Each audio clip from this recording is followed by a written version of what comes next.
Assalamualaikum warahmatullahi wabarakatuh. Kembali lagi bersama saya di channel Mawida. Nah, untuk video kali ini saya akan kembali membahas mengenai perusahaan yang sebentar lagi akan IPO di bursa kita. Perusahaan yang akan saya bahas di sini yaitu PT Hilcon Tbk. Nah, kita langsung saja masuk ke informasi mengenai perusahaannya. Untuk tanggal pendiriannya, perusahaan ini didirikan pada tanggal 15 Mei tahun 2008. Kantor pusatnya itu berada di Blok R2, Jalan Taman Modern, nomor 19, RT 14, RW 06, Ujung Menteng, Kecamatan Cakung, Kota Jakarta Timur, DKI Jakarta. Nah, perseroan ini bergerak dalam bidang jasa pertambangan, terutama pertambangan batubara dan nikel, yang dilaksanakan oleh perusahaan anaknya, yaitu PT Hilcon Jaya Sakti.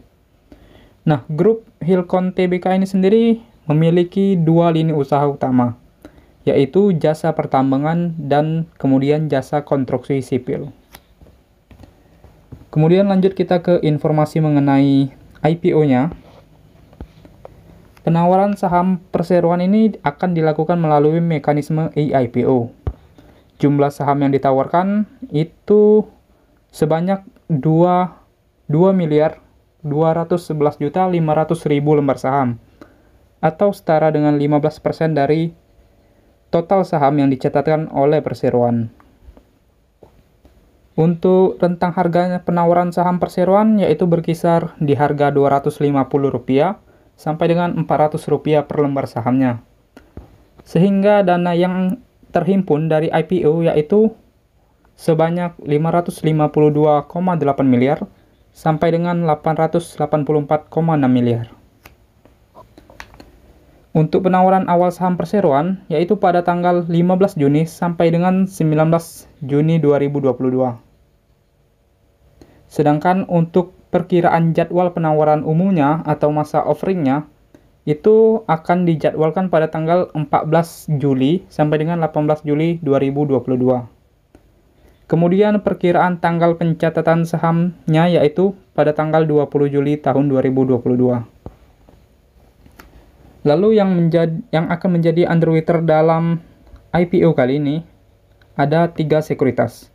Yang pertama itu PT BRI Dana Sekuritas, kemudian PT Mirai Aset Sekuritas, dan yang terakhir yaitu PT Sucor Sekuritas. Bagi teman-teman yang ingin tahu track recordnya bisa cek di video saya di pojok kanan atas. Selanjutnya kita ke struktur permodalan dari perseroan.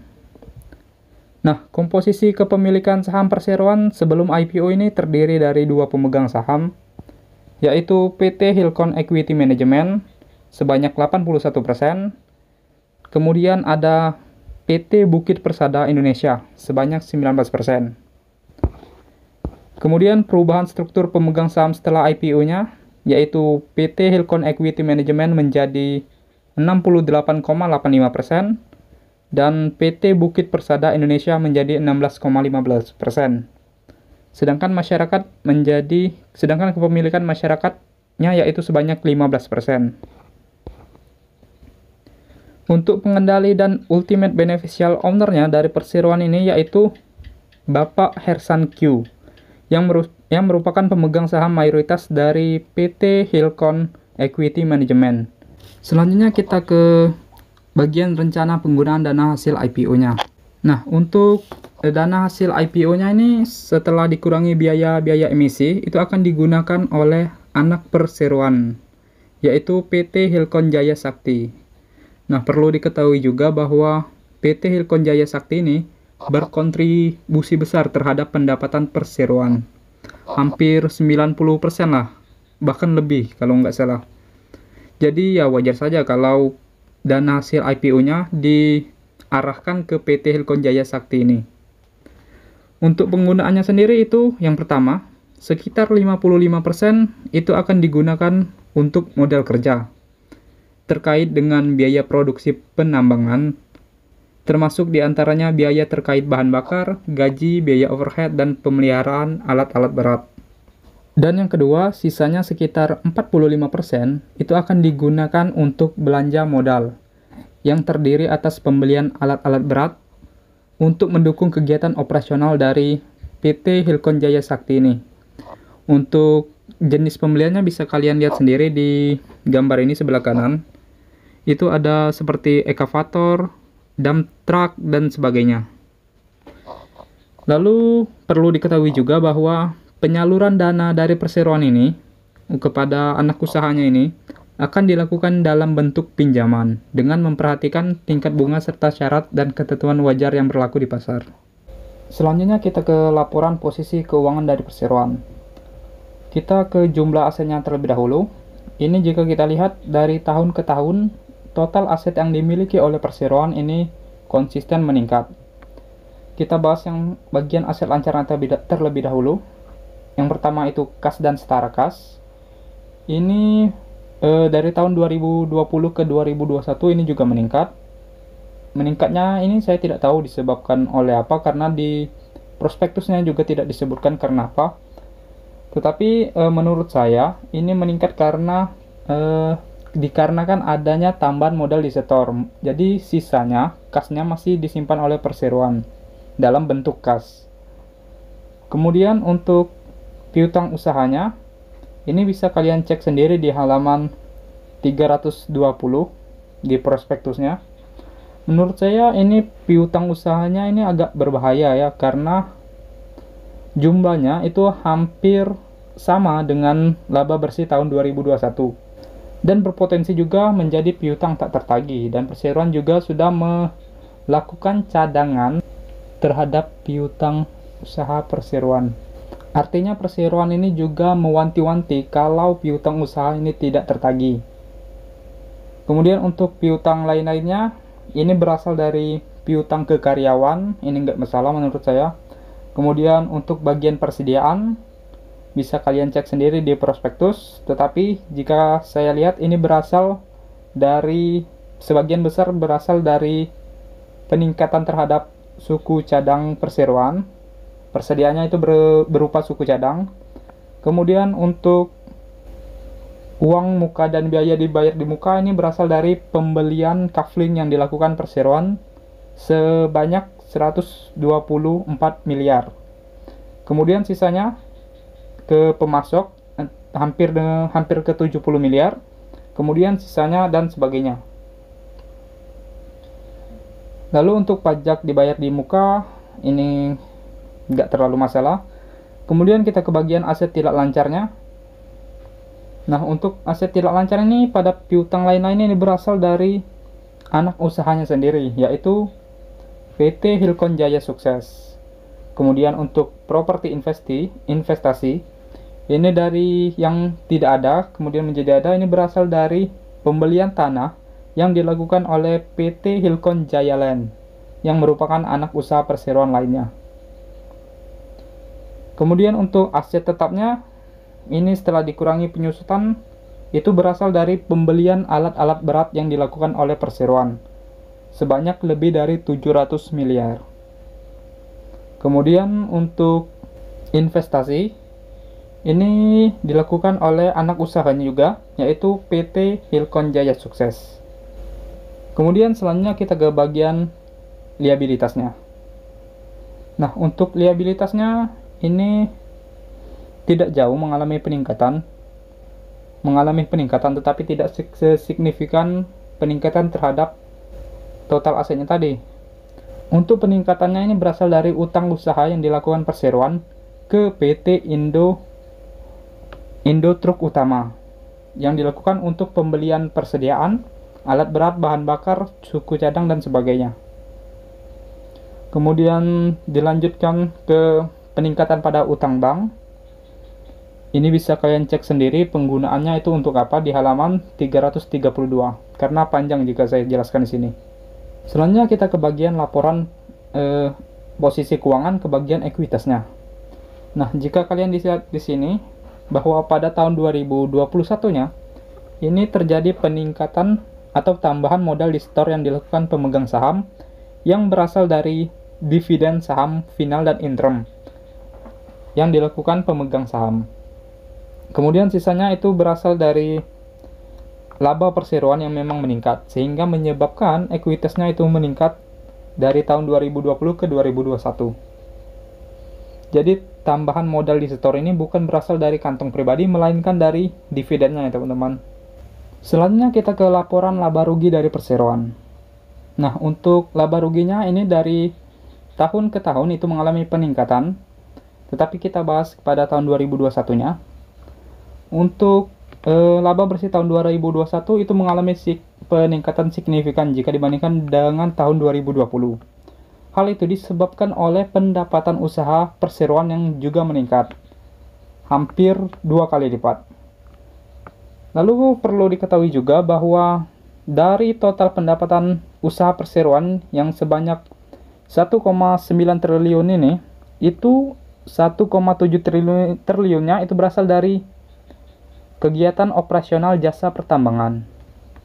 Kemudian perlu digarisbawahi juga bahwa sekitar 1,2 triliun ini berasal dari satu pelanggan saja, yaitu PT Sebuku Tanjung Coal yang berkontribusi terhadap pendapatan perseroan sebanyak 1,2 triliun.